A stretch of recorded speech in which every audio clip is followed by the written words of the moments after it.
Hi guys, ఎలా ఉన్నారు? మరో ఇంట్రెస్టింగ్ వీడియోతో మళ్ళీ మీ ముందుకు వచ్చాను. ఈ వీడియో చివరి వరకు చూసి నచ్చితే ఒక లైక్ వేసుకోండి. ఓకే, ఇక వీడియో స్టార్ట్ చేద్దాం. దరిద్రుడు తలకడగబోతే వడగండ్ల వాన కురిసిందంట. అట్టనే అయ్యిందే వ్యవహారమని వాపోతున్నారు మన టేడు పండితులు. విషయం ఏంటంటే, భూగోళ స్టార్ శరణమన్నయ్య నటించిన పోద్ది ట్రైలర్ రిలీజ్ అయింది, పోయింది కూడా. తలలు పండిన మేధావులకు సైతం అంతు చిక్కకుండా ట్రైలర్ కట్ చేశాడు బుచ్చిబాబంగుళం. సుల్తాన్, లగాన్ సినిమాలకి పాన్స్ పౌడర్ వేసి భద్రాచలంని రిప్రజెంట్ చేసినట్టు ఉంది. ట్రైలర్ రిలీజ్ చేస్తే సినిమానే ఫ్లాప్ అయింది. ఈడు చూసి పిల్లనివ్వాలి, పిడి చూసి కొడవలి కొనాలి అంటారు. అలాంటిది ఒక నిబ్బా నిబ్బి స్టోరీతో సినిమా తీసిన బుచ్చిబాబంగుళంకి ఏం చూసి ఛాన్స్ ఇచ్చాడో మరి. క్రికెట్ అంటాడు, కుస్తీ అంటాడు, రన్నింగ్ అంటాడు, క్రాస్ ఓవర్ అంటాడు, లాస్ట్కి ఏదో కట్ అంటాడు. క్లారిటీ లేదు. శరణమన్నయ్య ముగ్గురు ఫ్యాన్స్ కూడా లైక్ చేయకుండా చేశాడు. పాపం శరణమన్నయ్య పిఆర్ టీమ్స్ బలవంతంగా రుద్దుదామని చూస్తున్నారు, కానీ రివర్స్లో వాళ్ళకే బరుక్కుంటోంది ఆ ట్రైలరు. గత దశాబ్ద కాలంగా చూస్తే ఇదే పూర్ ట్రైలర్. పాన్ ఇండియా పేరుతో భాషకు బకరాని పట్టుకొచ్చారు. డైలాగ్కి, ఎక్స్ప్రెషన్కి 10 కాంతి సంవత్సరాల దూరం ఉంటుంది. అదే పాన్ ఇండియా సినిమా అంటే. శరణమన్నయ్య కెరియర్లో మైల్ స్టోన్ లాంటి సినిమా అవుతుందనుకుంటే ట్రైలర్ చూసి 10 మైళ్ళ దూరం పారిపోయారు ఆడియన్స్. హిందీ ఎగ్జామ్లో క్వశ్చన్ పేపర్ని వెనక నుంచి తిప్పి రాసినట్టు లగాన్, సుల్తాన్, చందు ఛాంపియన్, పుష్ప, భద్రాచలం సినిమాలని తిప్పించి, మళ్లించి, పొర్లించి, దొర్లించి, కలిపి కలగాపులగం చేసి తీసినట్టుంది. ట్రైలర్ మొత్తంలో ఒక హై మూమెంట్ కూడా లేకుండా భలే కట్ చేశారు. దీన్ని 3 గంటలు థియేటర్లో చూడాలంటే సాహసమే. సినిమా టైటిల్ గేమ్ చేంజర్ అని పెట్టి ఏ గేమ్ నచ్చితే ఆ గేమ్ ఆడతాడు అని సబ్ టైటిల్ పెట్టి ఉంటే బాగుండేది. దీనికి కూడా డే 1 200 కోట్ల ఫేక్ పోస్టర్ వేస్తే లాంగ్ రన్లో 150 కోట్లే వచ్చేలా ఉన్నాయి. తాడాట, బొంగరం తిప్పేది, బతుకమ్మ తప్ప అన్ని ఆటలు పెట్టాడు. డామ్ డీమ్ డివెండలు కూడా పెట్టుంటే బాగుండేది.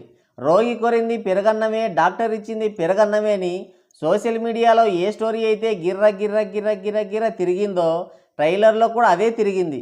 రేపు సినిమా చూసినోడికి కళ్ళు తిరిగేలా ఉన్నాయి. దీంట్లో ఏ కొత్తదనం ఉందో తెలియదు, కానీ పాన్ ఇండియా పేరు చెప్పి 350 కోట్ల బడ్జెట్ పెట్టారు. ఇక దేవుడే కాపాడాలి. బుచ్చిబాబంగుళం మీరు ఏడుస్తారు అంటుంటే ఏందో అనుకున్నా. ఆయన సినిమా పైన ఆయనకున్న నమ్మకం అది. దానికి తోడు స్టోరీ మొత్తం చెప్పేశాడు. రిలీజ్ తర్వాత ఈయన మరో బుచ్చి నోలన్ అయిపోయేలా ఉన్నాడు. ఆ ఇంటర్వ్యూలు చూసి చెప్పేయచ్చు, మారుతి నోలన్, హరీష్ కెమెరూన్ పక్కన ఓ కుర్చీ వేసుకొని కూర్చునే అర్హత బుచ్చిబాబంగుళంకి ఉందని. దీనికి తోడు ఒక మహానుభావుడు ముందే ట్వీట్ పెట్టాడు, మీరందరూ నేను ఆడాననుకుంటున్నారు, కానీ నేను పోరాడాను సారు అనే ఒక డైలాగ్ కూడా లీక్ చేశాడు. ట్రైలర్ కొంచెం అటు ఇటైనా పర్లేదులే అనుకునే వాళ్ళం, కానీ ఆ ట్వీట్ చూశాక ఇది అస్సామీ అని కన్ఫర్మ్ అయిపోయింది. లేదంటే ఆయనకి మాట వచ్చేస్తుంది. ఇంతవరకు ఆయన గురే తప్పలేదు. ఆ లెగ్గ లాంటిది మరి. మొత్తానికి ట్రైలర్తో ఉన్న కాస్తో కూస్త హైప్ కూడా బాగానే పోగొట్టుకున్నారు. అండమానికి సీట్ రిజర్వ్ అయింది, దారిలో ఉంది. ప్రీమియర్ షో కంప్లీట్ అయ్యేసరికి అక్కడ ల్యాండ్ అవుతుందని బల్లగుద్ది ఇరగొట్టి మరి చెప్తున్నారు మన టేడు పండితులు. అయితే అనేక వాయిదాల తర్వాత ఈ ట్రైలర్ రిలీజ్ చేసి రాంగ్ స్టెప్ వేసారేమో అనిపిస్తుంది. ఎందుకంటే దీనికి ఒక రోజు గ్యాప్లో డ్రాగన్ గ్లిమ్స్ కూడా వచ్చింది.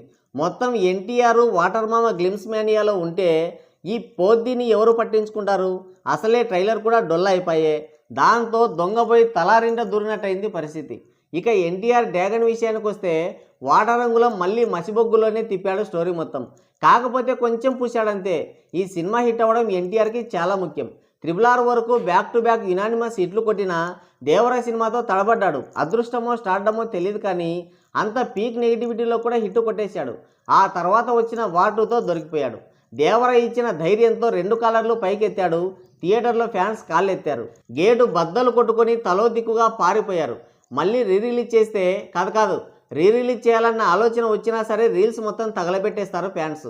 అలాంటి కళాఖండం అది. ఆ రోత కళాఖండం తర్వాత వస్తున్న సినిమానే డ్రాగన్.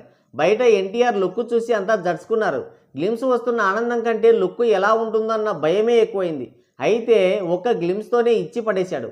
అదే బొగ్గు కాస్ట్యూమ్స్, లొకేషన్స్ అయినా స్టోరీ ఎన్టీఆర్ లుక్తో మెస్మరైజ్ చేశాడు వాటరంగులం. ఎన్టీఆర్ ఫ్యాన్స్కి ఇంతకంటే పెద్ద గిఫ్ట్ ఉండదేమో.